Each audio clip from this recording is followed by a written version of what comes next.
Muy buenas tardes, un saludo especial en nombre de la doctora Gloria Estela López Jaramillo, presidente del Consejo Superior de la Judicatura, de los demás magistrados que integran la corporación. De igual forma, un saludo muy especial en nombre de la doctora Marilucero Novoa Moreno, directora de la Escuela Judicial Rodrigo Lara Bonilla. Sean todos bienvenidos a esta conferencia virtual, que es la segunda parte, denominada Gestión de Indicadores, que está dentro del ciclo de capacitación de competencias de los empleados administrativos y judiciales. Dentro de las metas que se ha trazado la Escuela Judicial Rodrigo Lara Bonilla para este año, se ha venido profundizando a través de las diferentes conferencias en los temas que conciernen a las competencias de los empleados administrativos y judiciales. Es así como estamos dando continuidad a uno de los objetivos más relevantes de este ciclo, siguiendo con los indicadores de gestión, definidos como instrumentos de monitoreo y observación de un sistema, construidos a partir de la evaluación y relación de variables. La medición de estas variables y su posterior comparación con los valores metas establecidos permite determinar su logro dentro del sistema y la tendencia de su evolución. La conferencia de hoy nos trae como objetivo principal continuar con la segunda parte del tema de los indicadores de gestión, que se concibe como el proceso por el cual un sistema desarrolla sus propósitos y objetivos en una constante adaptación con el entorno en donde se encuentra inserto. Hay que recordar que a partir de ellos se estructura el conjunto de pasos para el establecimiento de los indicadores de un sistema. El día de hoy tenemos el gusto de contar de nuevo con el doctor José Miguel Cubillos Munca, licenciado en Matemáticas y Física, administrador público, magíster en análisis de problemas políticos, económicos e internacionales contemporáneos, especialista en computación para la docencia y finanzas públicas.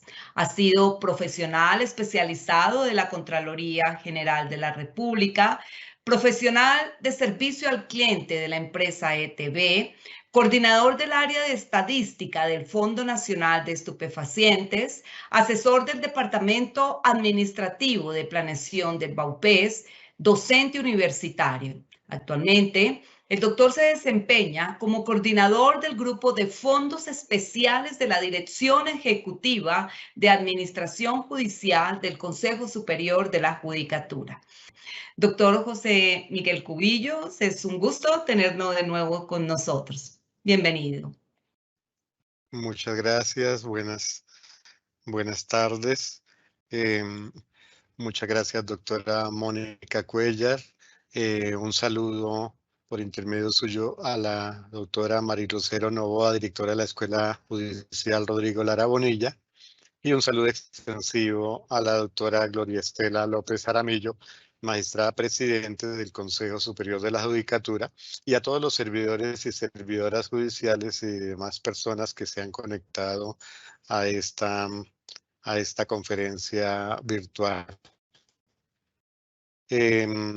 Para el día de hoy, pues voy a continuar con la presentación relativa a los indicadores para el seguimiento y evaluación de los planes de acción derivados del Plan Sectorial de Desarrollo.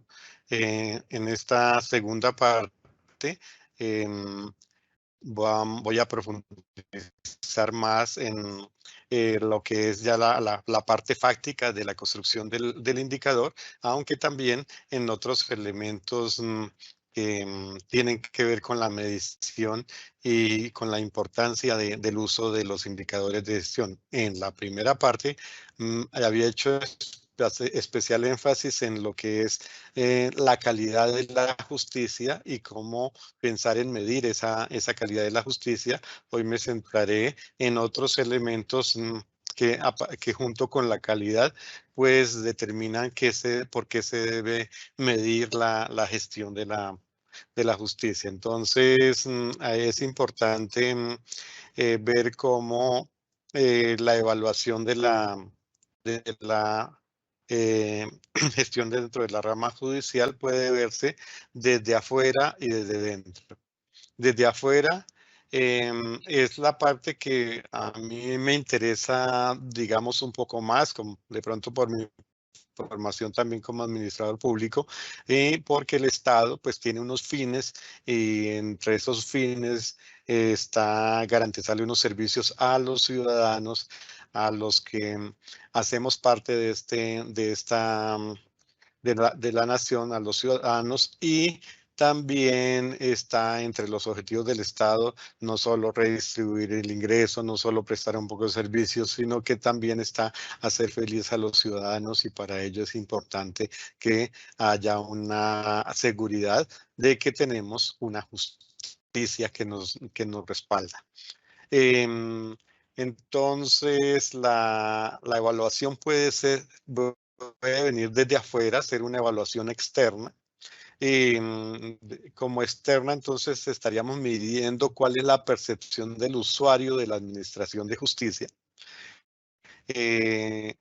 la identificación de la confianza o desconfianza del usuario mediante métodos de muestreo estadístico. Entonces, en este caso serían encuestas, serían buzones de quejas que podrían estar en los tribunales, en los juzgados, en general en los despachos judiciales, correos de quejas gestionadas en forma consensuada entre las instituciones y el público, por ejemplo, para buscar más participación, y creación de unidades de gestión de PQRIS, o sea, peticiones, quejas, reclamos y solicitudes, o el IS también y sugerencias.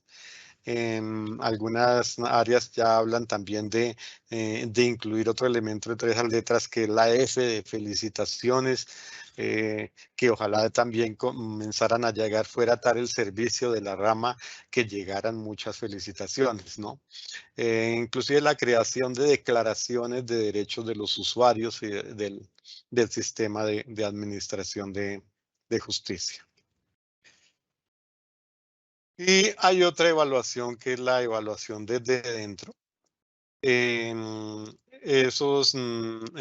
Viene dada por algunos sistemas de evaluación interna, donde estamos mirando más el número de jueces y su distribución geográfica, el número de auxiliares por despacho y funciones realizadas, la distribución de los fondos presupuestarios pues asignados a cada despacho, a cada unidad de la justicia, elementos como la productividad y el desempeño. Esta evaluación desde adentro de pronto es en la que más nos hemos fijado, en la rama judicial, en la que más uno encuentra estadísticas cuando mira los informes de medidas tomadas desde dentro, porque nosotros somos los que iniciamos esas labores de medición y muchas veces pues miramos en nuestro entorno, pero yo considero también muy quizá más importante es la medición desde afuera, desde el lado de los ciudadanos.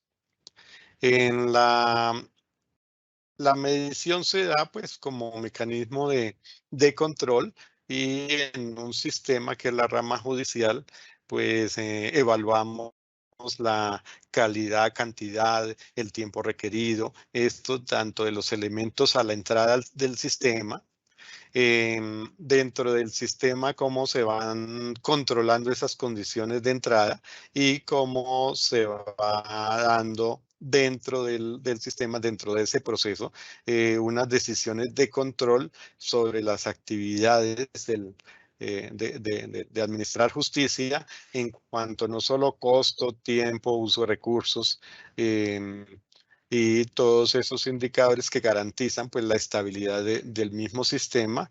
Y finalmente va a haber un entregable, que tiene también sus características de calidad, cantidad y tiempo. ¿Para qué nosotros evaluamos entonces el sistema de justicia? Nosotros evaluamos el sistema de justicia como una herramienta dirigida a identificar el valor o el mérito de una política, el caso de la política pública de administración de justicia, como un mecanismo para obtener información confiable que pueda utilizarse en la toma de decisiones, es decir, para gerenciar diariamente la rama judicial y todas sus labores estratégicas y administrativas, y como un instrumento para observar los efectos de una intervención pública, ¿sí? Por ejemplo, en el nuestro plan sectorial es un instrumento de intervención pública para mejorar la justicia, para hacerla más planeada y más manejable. Y entonces ahí va a ser muy importante ese sistema esa medición dentro de la justicia que se va a dar a través de los indicadores y como una revisión de los logros de las metas planeadas por estos programas públicos. Entonces, el, para hacer esas mediciones es necesario pues revisar los propósitos, y primero que todo, para dónde vamos, esos propósitos y objetivos, ¿sí? Hay el propósito macro principal y que a su vez se divide en unos procesos primarios, ¿sí? Esos procesos primarios nos van a llevar a identificar algo que se llama los factores críticos de éxito, ¿sí? Entonces, si nosotros dividimos nuestro proceso general en muchos procesos específicos allá, donde comienza, por ejemplo, la recepción de apertura de procesos o hasta la recepción de tutelas, por ejemplo, y hasta la emisión de los fallos. Entonces, cada proceso de estos primarios es necesario identificarlos en un proceso que se llama principio de recursividad. ¿Sí? Entonces, allá vamos en un proceso de autoproducción y autoorganización, identificando esos procesos específicos que se van dando dentro de nuestro sistema y para establecer en cada uno de ellos mediciones que se dan a través de los indicadores. Esos indicadores, pues, tienen una naturaleza dentro del sistema, y a lo largo del funcionamiento del sistema nos fijamos más en temas como la eficiencia en el uso de recursos, como en lograr más con menos, por ejemplo, tiene que ver la eficiencia. El tema de la productividad, de cuánto está haciendo cada actor dentro del sistema. La eficacia en cuanto a que se esté logrando los resultados. La eficacia ya está, digamos que en la parte de salida, de egreso del sistema, en la medida que el sistema de administración de justicia es eficaz, entonces va produciendo una mayor salida y de mejor calidad, y eso es lo que nosotros vamos a medir en los indicadores. Entonces, eficiencia en los procesos y eficiencia, eficacia sumados nos dan la efectividad para generar un resultado que es el valor público que agrega la Administración de Justicia al operar y que le entrega al ciudadano, ¿cierto? Ese valor entregado, valor esperado, tiene unas dimensiones, además de la eficiencia, la eficacia y la efectividad, que son en unos factores de calidad del resultado, ligados entre todos. Pues uno es la calidad, de la cual les hablé en la sección anterior, pero otros dos muy importantes son el acceso y la legitimidad. En cuanto a la eficiencia en la administración de justicia, hay unas causas de la no eficiencia, es decir, de la ineficiencia en la administración de justicia, que uno tiene que ir a mirar, y allá cada causa de esas pues es un factor que va a definir si el producto resulta eficiente o no. Entonces, todos esos, cada elemento de esos es un factor crítico de éxito que se debe revisar. Hay que mirar eficiencias debidas, por ejemplo, a fallos en la información, Hay que mirar ineficiencias derivadas del carácter de bien público, del buen funcionamiento de los servicios, del servicio de justicia en este caso. Ineficiencias derivadas de la falta de profesionalidad de la gestión. Entonces hay unos factores críticos de éxito que tienen que ver con la formación de los servidores judiciales y de los funcionarios tanto funcionarios como empleados de todos los servidores judiciales desde sus distintos roles, ¿no? Ineficiencias derivadas de la no fijación de objetivos precisos o la falta de horizonte, es decir, cuando el factor crítico de éxito es la planeación. Las ineficiencias debidas a la impune dejación de responsabilidades, las ineficiencias derivadas de la propia naturaleza monopolística del servicio de justicia, o sea, de que siempre seamos nosotros, rama judicial, los que prestamos este servicio y consideremos que somos los llamados a dominar y mandar en ese servicio y no como tal vez lo dije en la sección pasada, de que la justicia no es un tanto un monopolio del Estado, sino un servicio del Estado hacia sus ciudadanos.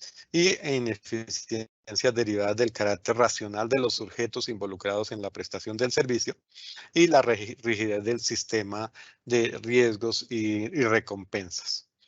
En cuanto al acceso a la justicia, eh, entonces tenemos que medir que haya un efectivo acceso a la justicia. Esto tiene que ver mucho con la organización del sistema judicial y con obstáculos que se pueden presentar para que las personas accedan o no a la justicia. Em, por ejemplo, que tengan la posibilidad de poder presentar denuncias y la tranquilidad y la seguridad y un procedimiento expedito para ellos, o sea, obstáculos prácticos, que se eliminan obstáculos prácticos para acceder a los mecanismos de justicia. En cuanto al costo de la justicia y la asistencia legal, en nuestra ley estatutaria de justicia y en la Constitución, entonces nosotros tenemos unos elementos que son un principio de gratuidad de la justicia, pero hasta dónde esa gratuidad de la justicia debe también permitir que se garantice y que se sostenga todo el sistema. Por lo tanto, siempre no dejan de haber unos costos de la justicia y esos costos van a permitir que, por ejemplo, una persona que no tiene recursos, así le puedan nombrar un abogado de oficio, de pronto no tenga las mismas posibilidades de ser defendido con un abogado de oficio que con un abogado, digamos que de pronto de mayores calidades de información de pronto, y que si lo pudiera pagar. El acceso en cuanto a tener un juicio justo y, y una efectiva ejecución de sentencias. Entonces los factores críticos de éxito están dados allá en las garantías del proceso. ¿En qué tanto está durando el proceso? Si el proceso está durando muchos años, entonces la solución a nuestro problema por el cual recurrimos a la justicia resulta ya no oportuno cuando ya se da el resultado,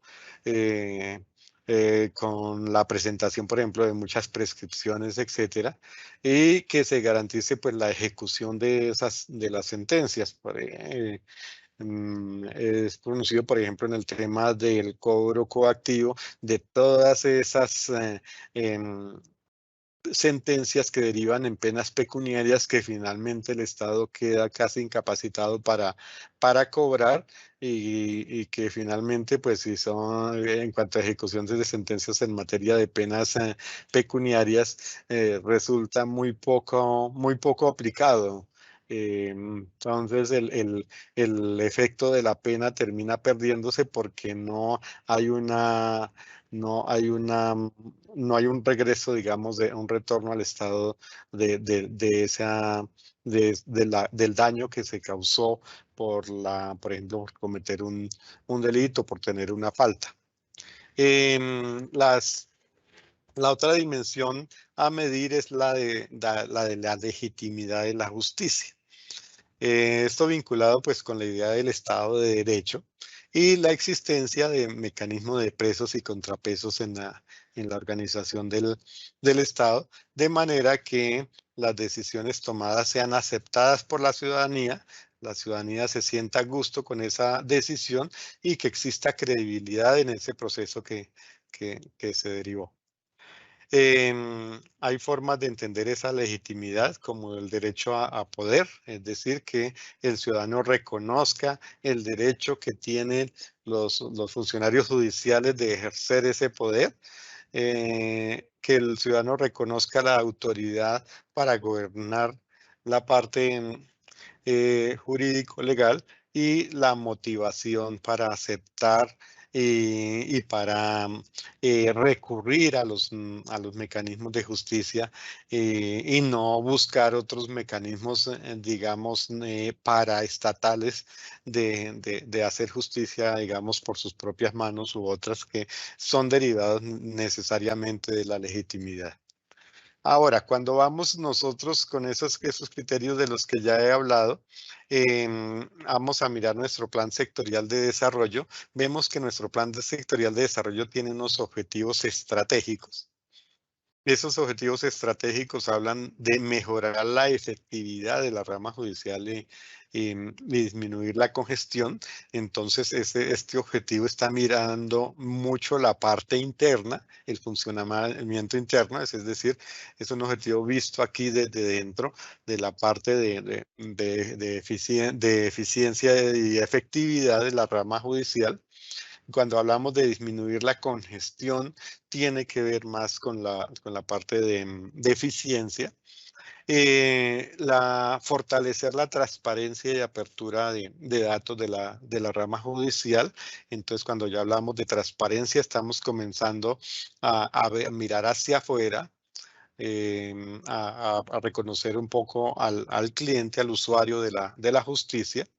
Mejorar el acceso a la justicia, entonces acaba yo de hablar del tema de acceso, pero entonces cuando miremos los indicadores, ahorita vamos a ver si en efecto los indicadores de la justicia están midiendo de verdad ese acceso o nos centramos al momento de medirlo el plan sectorial de desarrollo más en aquellos objetivos de efectividad y de eficiencia que en los indicadores hacia afuera, que en la medición hacia afuera,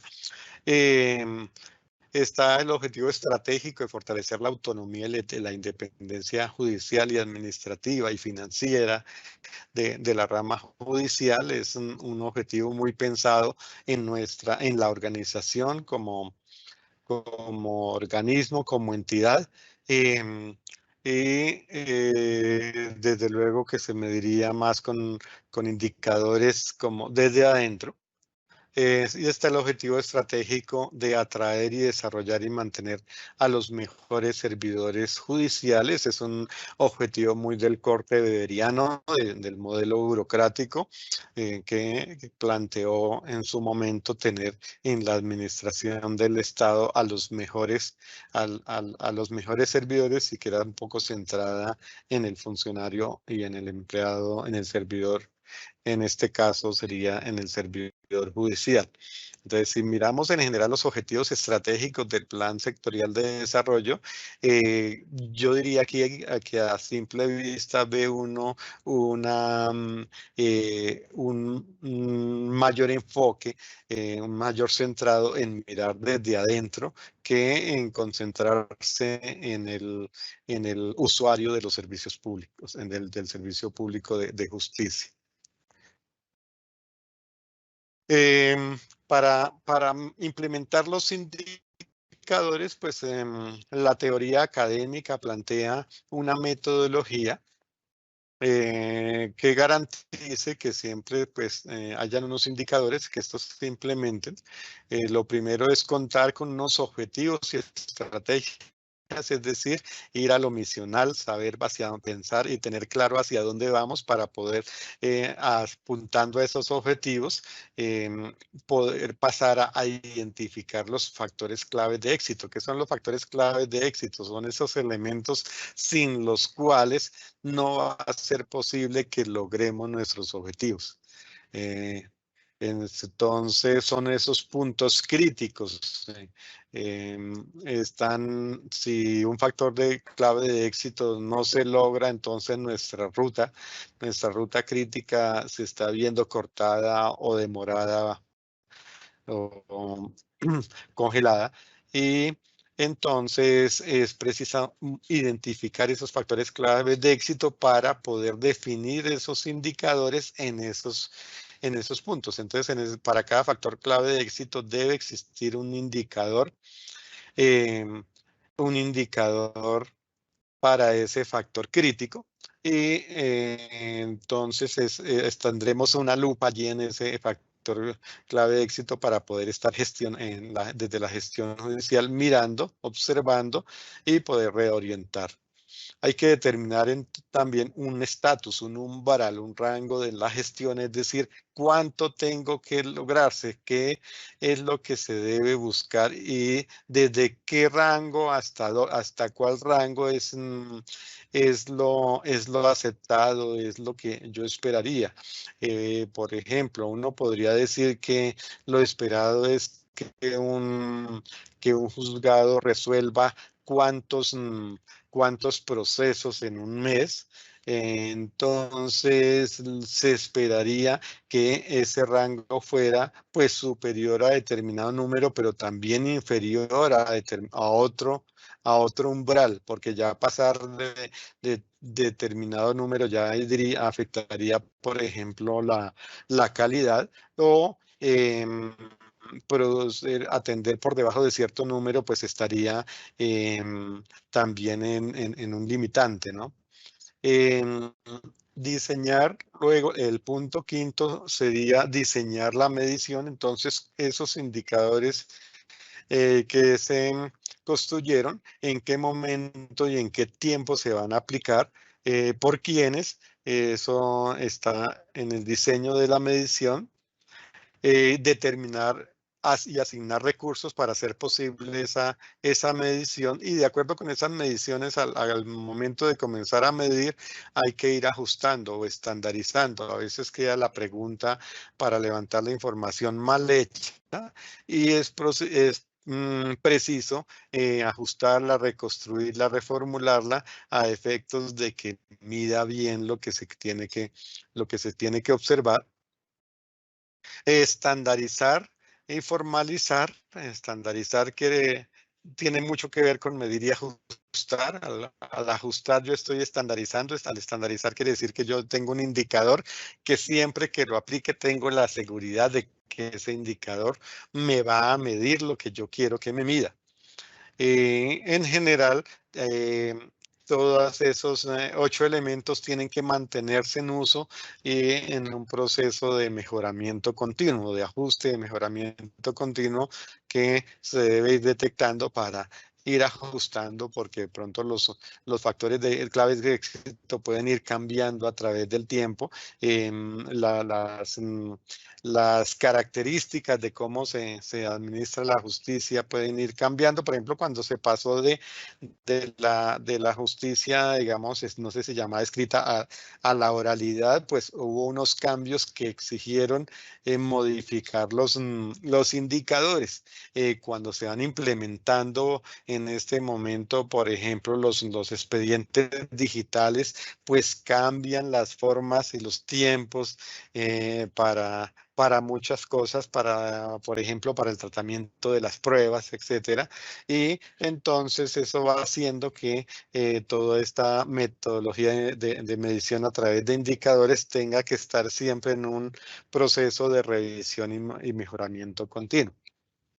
Entonces, un indicador tiene unos elementos Ya en cuanto a forma, a lo práctico, primero que todo tiene que tener un nombre que lo identifique, qué es, a quiénes mide, cuándo le mide, dónde mide. Entonces, a eso tiene que responder el indicador, pero tampoco ser un nombre de indicador que corresponda a todo un párrafo que no se logra ni saber qué es a simple vista, sino que el usuario termine evadiéndolo y no aplicándolo, ¿no? Entonces, el nombre pues es importante dentro de los elementos que forman parte del indicador. Y luego viene una forma de cálculo. Esa forma de cálculo implica una ecuación en la cual debe garantizar que mi indicador es comparable con otras, comparable en cuanto a medidas, que yo sepa qué es mucho y qué es poco. Por ejemplo, si me dicen que lo esperado es que un despacho judicial resuelva 50 casos al mes, entonces yo diría eso está construido a través de una estandarización de que ya se sabe que por ejemplo, en los civiles o por ejemplo en los de familia, etcétera, en esos despachos se atiende tantos casos y ese es como el estándar. Entonces se pueda comparar con ese estándar, pero de pronto nosotros tenemos un estándar muy bajo en nuestro país y entonces siempre logramos sacar mucho, pero superar el estándar, pero cuando uno va y mira la legitimidad del sistema judicial, la gente sigue inconforme con el resultado. Entonces, de pronto nosotros tenemos que comenzar a compararnos de pronto más bien con los países de la OCDE, con los resultados de los países de la OCDE, porque al fin y al cabo, pues estamos entrando a ese grupo y pues ese parámetro se supone que esos países tienen unos niveles de eficiencia, digamos, más estandarizados o si nos sirven de punto de relación para saber si es decir, el indicador debe permitirnos saber si lo que hacemos es bueno o no. No simplemente medir, que hicimos que como cuando se hacen las rendiciones de cuentas, dicen gastamos tanto en justicia, gastamos tanto en CES para la justicia, pero eso es mucho, eso es poco. No, un indicador siempre debe ser comparable y permitirme saber si yo estoy mejorando, si puedo mejorar, si estoy cerca de la meta o no. Entonces, para eso hay que elegir esa forma de cálculo que por lo general muestra el avance sobre el todo, lo alcanzado sobre el estándar o sobre el todo, o sobre lo procesado sobre lo recibido, ¿sí? De manera que siempre sea comprensible, medible y comparable ese resultado. Para eso hay que seleccionar entonces las variables adecuadas en esa fórmula. Decir en qué unidades se mide. Si es un índice, pues es un valor entre 0 y 1, una tasa, ¿sí? O si es un porcentaje, entonces va a ir en tantos por cientos. Por lo general, estos indicadores van mejor en esas de porcentaje, esas medidas de porcentaje, a que se diga que, por ejemplo, se sacaron tantos procesos, porque o tantos procesos superaron tal etapa, o se hicieron tantas defensas judiciales, porque esos de número no siempre nos permiten saber si eso es mucho o eso es poco. En las en esas variables también perdón, en esos indicadores también hay que definir un glosario que me diga qué es cada cosa. Por ejemplo, vamos a hablar de un indicador. ¿Cómo sería un indicador que se refiere a una condición de entrada al sistema? Entonces, las variables están determinadas por atributos de elementos de entrada que son necesarios de controlar, tal como Por ejemplo, atributo a medir sobre valor esperado, por ejemplo, índice de apertura de procesos. Entonces, índice de apertura mensual, ese sería el nombre, y estamos comparando, sacando la razón entre procesos aperturados sobre procesos repartidos. Como es un índice, entonces será un valor que puede dar entre 0 y 1. Pero también incluso puede pasarse de 1 porque puede que se repartieron tantos procesos, pero yo tenía ya procesos repartidos de periodos anteriores sin aperturar, y entonces si los aperturé en este periodo puede estar superando el valor de 1 en esta medida del indicador. Cuando el indicador es un porcentaje, entonces aquí se le agregará un % a la fórmula. Entonces aquí en la formulación del indicador será importante decir qué es la apertura de un proceso, ¿sí? ¿Qué es el reparto de un proceso? Y si hay otros términos aquí, habrá que definirlos en la ficha del indicador, y por eso habrá un glosario que me clarifique, porque de pronto para las personas que están vinculadas a la labor, sea claro que es un proceso y dicen, no, pues yo sé que es una apertura, de procesos, no sé, pero para alguien, para un mortal normal, que somos todos los demás, llegamos y vemos y no logramos identificar, y entonces el indicador no resulta útil a todas las personas. Por ejemplo, aquí tengo un indicador que no es de la rama judicial, es de la Fiscalía General de la Nación, y nos muestra la variación porcentual de entradas a la etapa de investigación previa. Entonces, como la Fiscalía es la que hace la investigación, y aquí en la rama, los jueces son los que hacen la otra etapa de juzgar.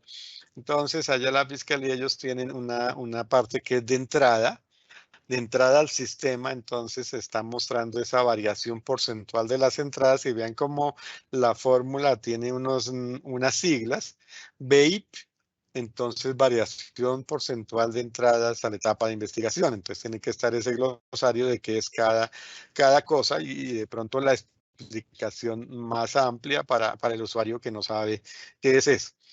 Entonces es una variación porcentual, entonces aquí en la fórmula lo vemos multiplicado por 100,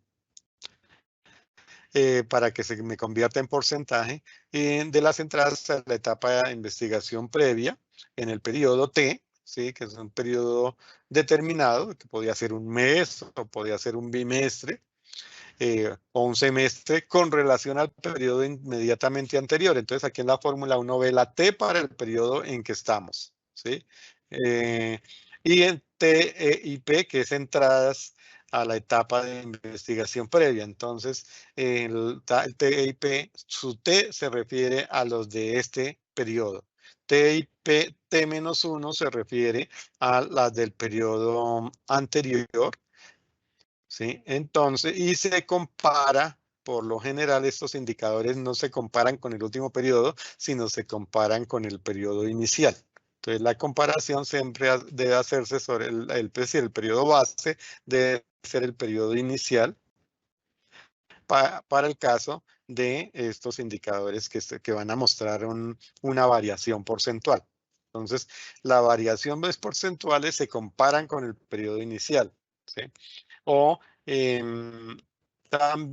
los avances en trabajo se hacen respecto a un valor esperado. Cuando el factor clave de éxito se refiere a un proceso primario, ¿sí? De los que ya por el principio de recursividad, yo descompuse todo mi proceso en procesos primarios allá internos del sistema, y la naturaleza del control más apropiado entonces es el funcionamiento, es decir, allá la eficiencia. Las variables están relacionadas con el uso de recursos por parte del proceso y cómo se presenta en esta ecuación. Indicador de eficiencia de proceso X, entonces es cantidad del recurso, cantidad de materia prima, desperdiciada o cantidad de materia prima usada.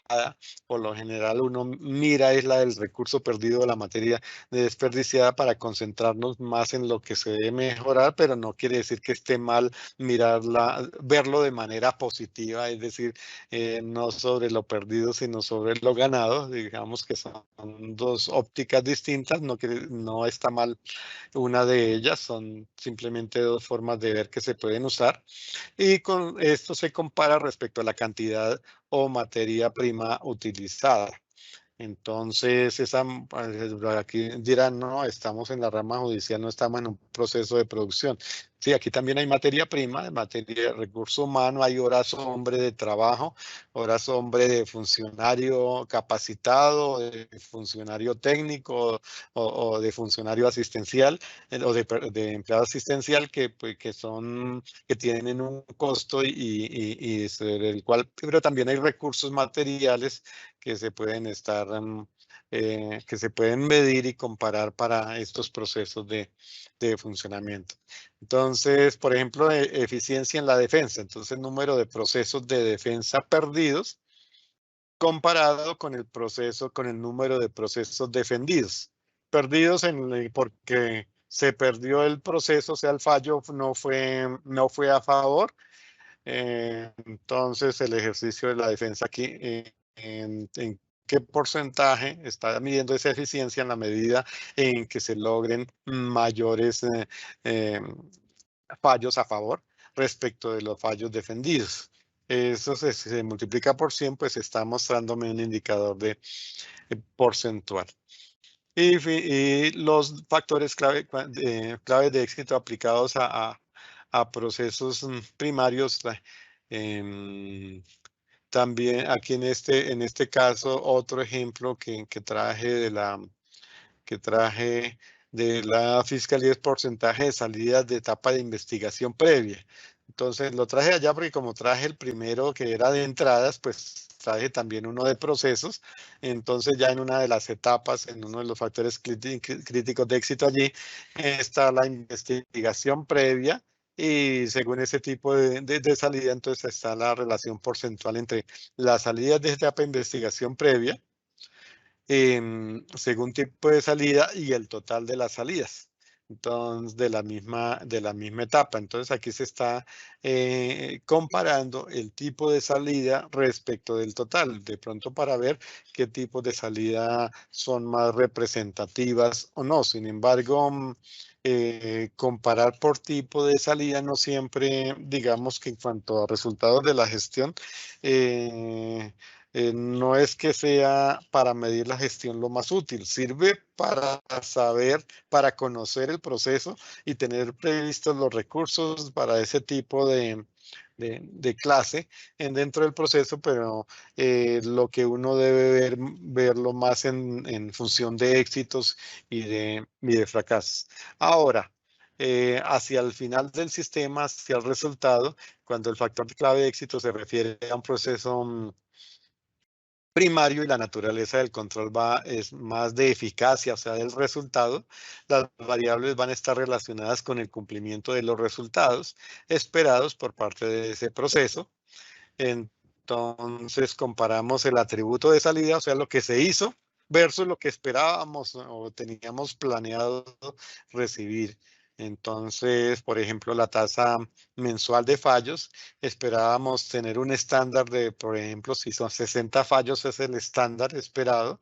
Entonces, comparamos los procesos fallados en el periodo sobre el estándar para ver si estamos cerca del 100% o por encima del 100%. O la calidad del fallo. La calidad del fallo, ¿cómo la podemos medir? Entonces, si hay fallos, si luego de ese hay un fallo revocatorio en la segunda instancia. Entonces vamos a mirar los fallos revocatorios respecto de los fallos de segunda instancia que se han implementado. Encuentra uno mucho cuántos fallos de segunda instancia hay respecto de primera. Eso no compararía. Así, un indicador así no compara la calidad, porque simplemente ir a la segunda instancia es más un derecho o una, digamos, una alternativa que todos se juegan de ir y llevar el proceso hasta las últimas a fin de buscar ganarlo a como se dé lugar, ¿no? Entonces, el hecho de que vaya a segunda instancia no garantiza que sea de mayor o menor calidad, que el proceso de primera instancia haya sido de menor calidad, no, sino es el resultado del fallo de la segunda instancia que podría decir qué tantos fallos de la primera tuvieron que ser revocados porque tenían problemas, en este caso, de calidad. Si miramos, por ejemplo, estos indicadores en esta tablita, no sé, se los voy a leer porque de pronto por la cantidad de información que coloqué ahí resulta difícil verlo, pero están aquí indicadores de congestión. Ese indicador de congestión pues está calculado como el porcentaje estos son valores reales aquí de la rama judicial, calculado como el porcentaje de despachos permanentes que encuentran en prioridad 1 de atención por causa de congestión, según la clasificación de la matriz de prioridades, es decir, muestra la proporción de despachos que según el promedio mensual de egresos por despacho y el promedio de inventario por despacho se encuentran con una carga elevada de procesos, a pesar de que su gestión se considera eficiente. Entonces, este índice de congestión es más como un Pareto.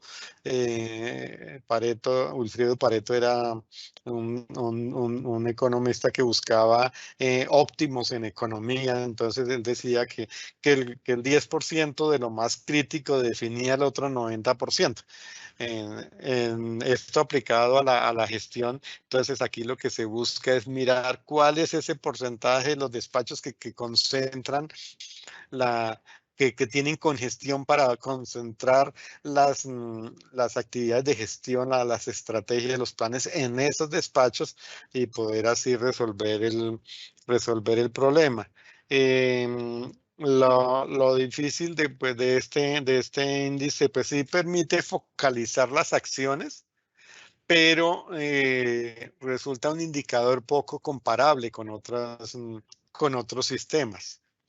Está el indicador de retraso egreso, entonces de procesos rezagados y este cuantifica el porcentaje de procesos que se identifica están saliendo con rezago del despacho en relación con total de los egresos registrados por parte de los despachos judiciales.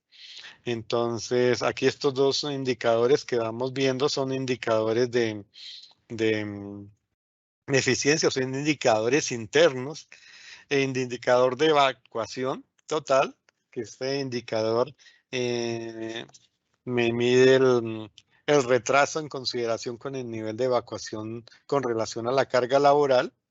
El nivel de productividad, que está contabilizando simplemente cuántos procesos evacuados mensualmente en promedio por despacho judicial. Este indicador es el que yo más, digamos, que critico en cuanto a lo que yo expliqué respecto a lo que tengo acá, porque no es comparable. Si me dicen que la productividad es que un despacho evacuó 37 procesos o que en promedio los despachos evacuaron 37 procesos al mes durante 2012, pues eso a mí no me dice nada como ciudadano de a pie o como observador aquí externo, porque yo no sé si 37 es mucho. Sí, hay que ver si eso es lo mismo en todas las especialidades y si eso en general es un valor que puede considerarse bajo o puede considerarse alto.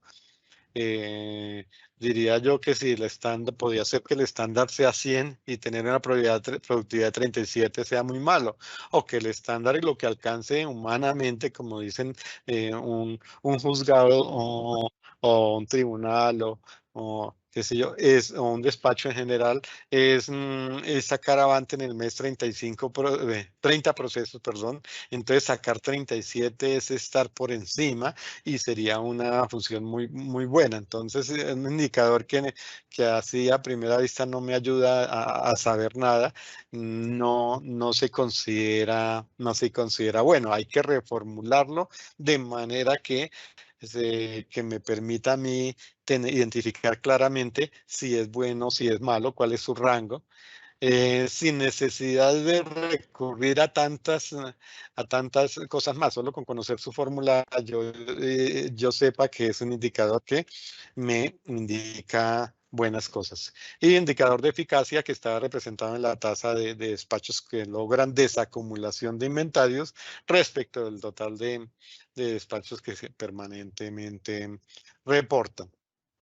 Entonces, en general, pues para concluir, les quiero resaltar es que los indicadores pues tienen unos elementos que deben utilizarse bien en su formulación para que ellos produzcan información útil, información que pueda ser verificable, comparable, que sea clara para el usuario de la información, que permita gestionar mejor.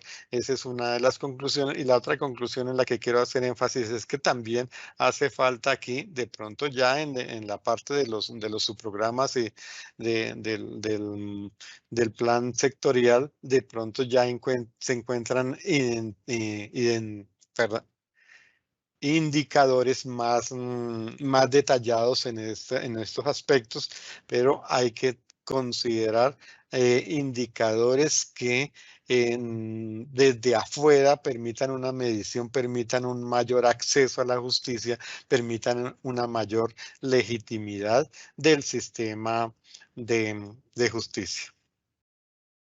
Entonces, eso es lo que quería comentarles en esta segunda sesión. Espero les haya sido de utilidad. Muchísimas gracias, doctor José Miguel, y de verdad que muy útil. Vamos al fragmento de preguntas. La primera, ¿a quiénes le corresponde construir los indicadores en un despacho judicial? Los indicadores deben ser construidos por quien determina, digamos, la política central aquí en la rama, pues, quien determina cuáles son los factores críticos de éxito. Entonces, dentro de un despacho, si nosotros decimos que es el juez y el secretario quienes deben ponerse a definir cuáles son sus indicadores, resultaría que en cada despacho iríamos para un lado y tendríamos objetivos muy dispersos. Entonces, para eso está el Consejo Superior de la Judicatura, quien ejerce, digamos, esa función de administrar el sistema de justicia, el sistema administrativo de justicia, y es quien debe definir cuáles son esos indicadores para que haya una estandarización, para que se determinen unos recursos que permitan medir esos indicadores. Ya desde el despacho lo que debe existir pues es la colaboración, la buena voluntad para que se den esas mediciones en los puntos indicados. Doctor, ¿quién es el responsable de definir los factores críticos de éxito? Los factores críticos de éxito en una organización deben ser definidos de forma participativa. Si bien nosotros tenemos una organización que es demasiado grande, nosotros superamos las 32,000 personas en la rama judicial, entonces era definirlos hasta los niveles más altos o bajos o como se considere la pirámide administrativa. Desde la base hacia acá, pues resultaría un proceso demasiado complejo. Digamos que por la organización de nuestra rama, de nuestro modelo burocrático jerarquizado y como estamos organizados, pues lo mejor es que esos factores críticos de éxito los definamos los define el Consejo a nivel central, pero que los comparta y los socialice con algunos con algunas personas desde de los despachos, de los tribunales, de las oficinas de apoyo, de las direcciones seccionales, a fin de que pueda conseguirse un elemento participativo de ellos. Última pregunta, doctor. ¿Cómo motivar a los servidores judiciales a diligenciar las medidas y mantener los indicadores? Esta pregunta es muy importante, muy al lugar, porque hay un miedo grande a que nos midan, o hay un mito de pensar que medir los indicadores nos está quitando es más tiempo que ayudándonos, pero solamente si nos miden, solamente si logramos que esos indicadores estén y sean medidos, podemos demostrar que estamos teniendo un proceso de acumulación de trabajo, de sobrecarga de trabajo, o mostrar que estamos teniendo muy buenos resultados, que nos estamos acercando a unas metas. Eso nos puede servir para motivarnos, para motivar el trabajo en equipo, dentro de nuestros equipos de trabajo, dentro de nuestros despachos judiciales, dentro de nuestras direcciones seccionales, dentro de nuestras unidades, divisiones. El ver que el indicador se está logrando, se está alcanzando, o poder identificar y justificar que nos hace falta unos elementos para poder alcanzar un mejor valor del indicador es muy importante, para así poder, digamos que escalar nuestras necesidades, nuestras demandas como grupo pequeño hacia arriba dentro de la organización, y poder hacernos visibles y hacer que se gestionen las mejoras necesarias para tener unos mejores resultados.